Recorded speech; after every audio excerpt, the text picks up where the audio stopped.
So I made a request of Kristen and Tommy over the course of the last couple of days because there are two kinds of people in the world. There are the kinds of people that like surprises, and there are the kind of people that absolutely hate surprises.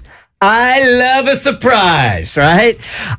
So Kristen and Tommy have been doing a lot of work on preparing the shows over the last couple of weeks leading up to October 24th, which is our final day. And up until this point, I have sort of somewhat known who was coming on, and I hit him up after Carl was in here, who I was just so excited to see, and I'm glad you told me about that one in advance, because for days leading up to that, it put a smile on my face knowing that I was going to see the dude face to face. But then after he left, I'm like, you know what, you guys, I would really like not to know at all who's coming back and who's going to join us from these past 25 years. So Tommy and I had to create a whole other schedule. Yep, top secret schedule. So yeah, you put that request in, and I was like, fine.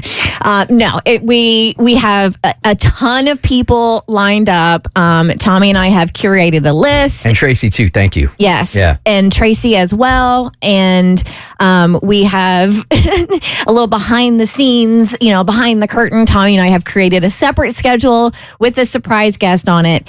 And so now moving forward, everybody that comes on, whether it's a friend of the Bert Show, a past member of the Bert Show, you are going to be surprised as to who it is. Are you a surprise person or no? I think it kind of depends. Like, I love it when it shakes things up a little bit. Like when, for example, when you guys had Schmiley Schmeen call in, that's a fun surprise. Your retirement, not a fun surprise.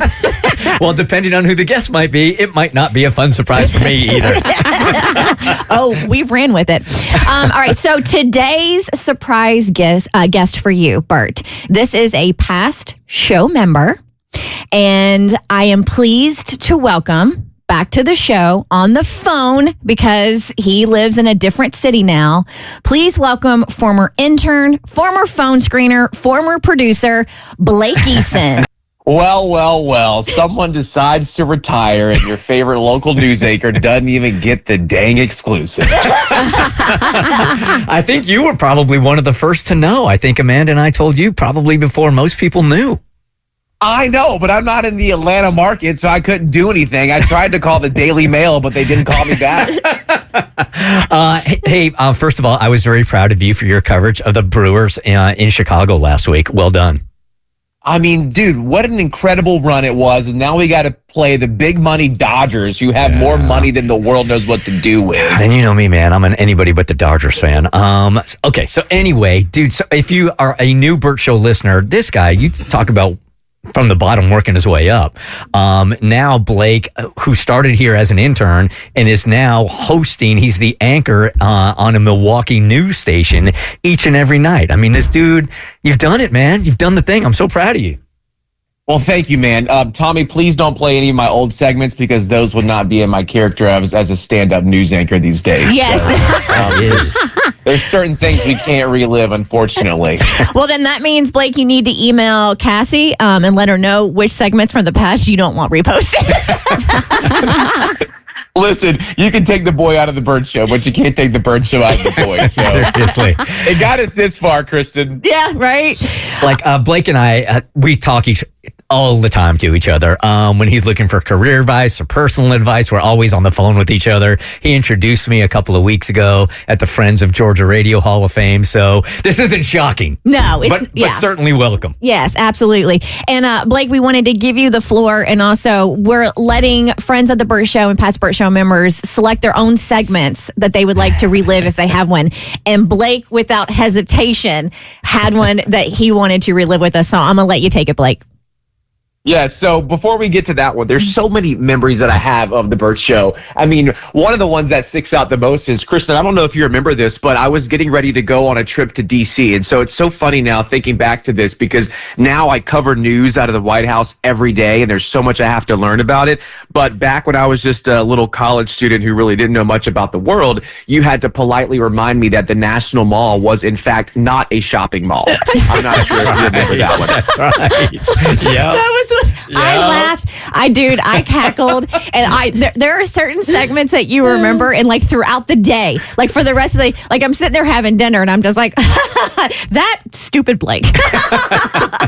God bless him. So that was certainly one of them. And then of course we have to think about the prank before I left the Bert Show when I was like in a frantic rush. I'm getting ready to move to a brand new city. I'm feeling all the emotions. I'm leaving the Bert Show. I'm sad.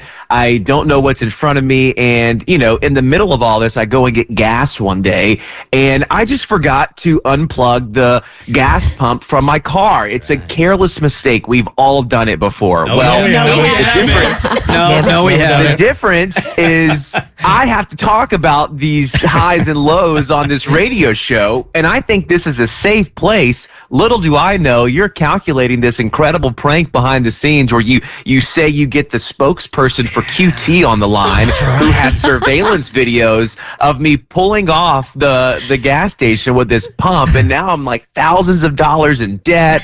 So honestly, the pranks didn't stop, which sets me up perfectly for my introduction to the show, which is after my very first on-air segment as an intern of the Bert Show. I think I am living my best life. And I'm like, I just did a great segment. I think I impressed the cast.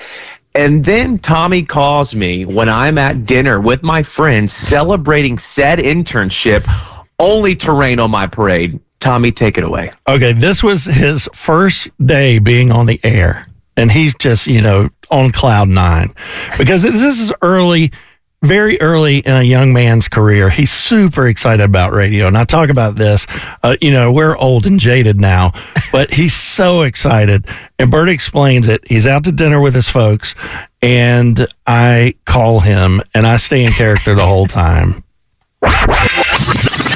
We might not be like big old fans of like pranking people outside of the Bert Show family.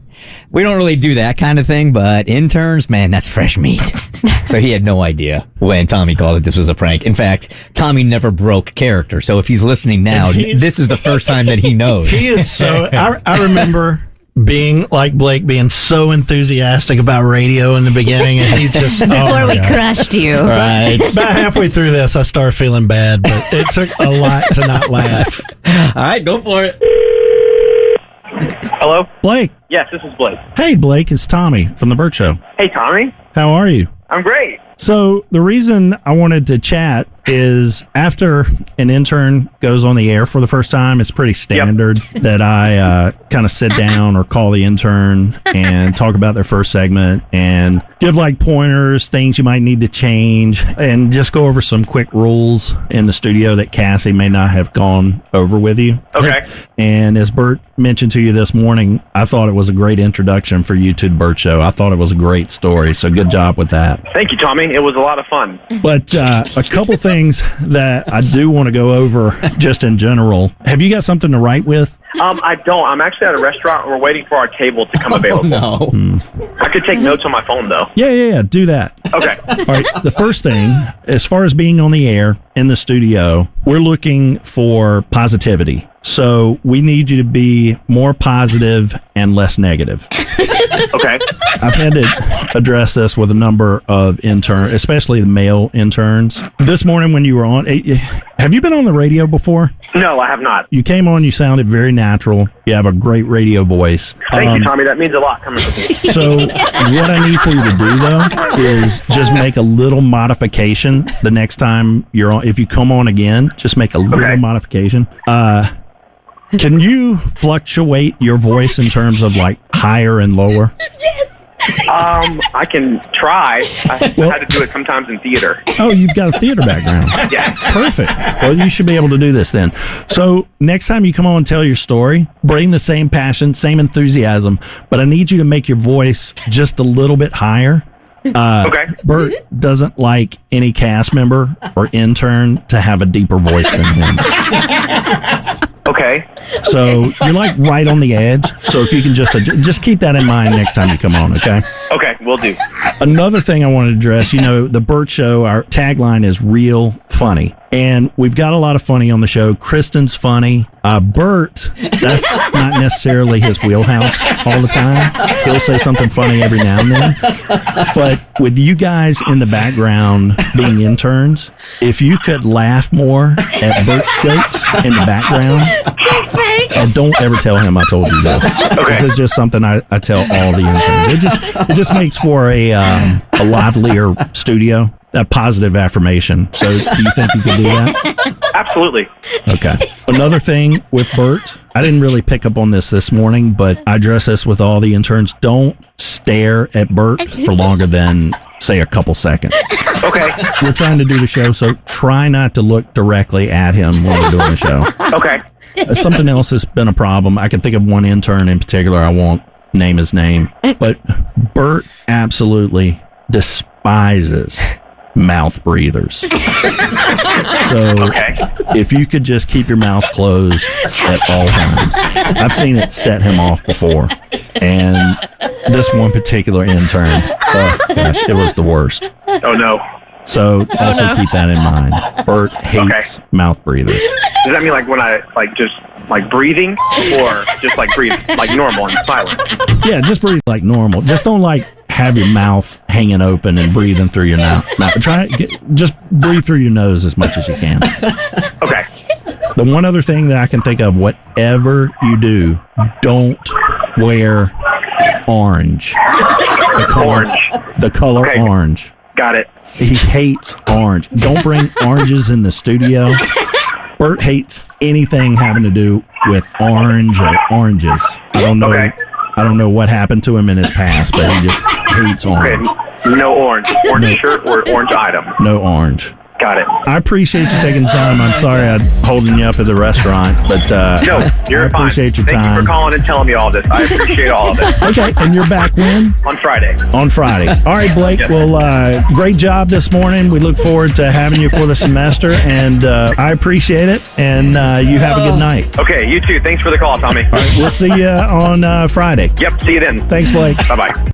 All right. So you go from being so eagerly and excited to what sounded like very sort of irritated at the end of it.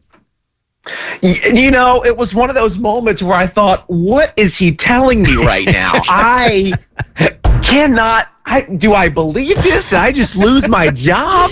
Or is this guy a maniac? I think you could hear it in my voice when I asked about the breathing. I was like, do you mean I just can't breathe? I forgot all about that. Me too. Oh. Man, it was always so great to have you in studio, and we are all so proud of you, dude. I get messages about you all the time. How's Blake doing? How's Blake doing? We're all so proud of you, man. Well, listen, Bert, you do this thing where you like to turn the attention on someone else when it's really all about you. So I just want to tell you, I am proud of you, and I'm so grateful to have been on the show. I mean, this show tremendously changed my life in the best way possible. And I can't think of any more defining moment than when I came out on the show. And I mean, that's something that I think about often. I mean, you from the very beginning fostered a place of authenticity, belonging, and being a safe place for everyone. And I noticed that when I was an intern all the way up to when I was a part-timer. Bless your heart, Blake, you name it. And so it meant a lot to be able to come back and share that with you and the Bert Show family. And even seeing you guys at the Pride Parade this weekend, it's not a performance for any of you all. This is something you truly believe in. And I really think the show, the reason it stood the test of time is because of the character of you and what you stand for and what means a lot to you. And so while I think it is very incredibly lame that you're retiring, I do think you deserve it. And I'm looking forward to what the next chapter looks like in your life, Bert. Thank you, my dude. You know you'll be part of it. I love you, man. Hey, love you too. And while I have the executives of the Cumulus on the line, Abby and Kristen in the morning, what are we waiting for? I love you so much. Yeah. We love you even more. Love you, Blake. I've done enough damage, so I'm going to leave now. All right, my dude. I will talk to you later. See you. Bye. See you now. Bye-bye. The Bert Show.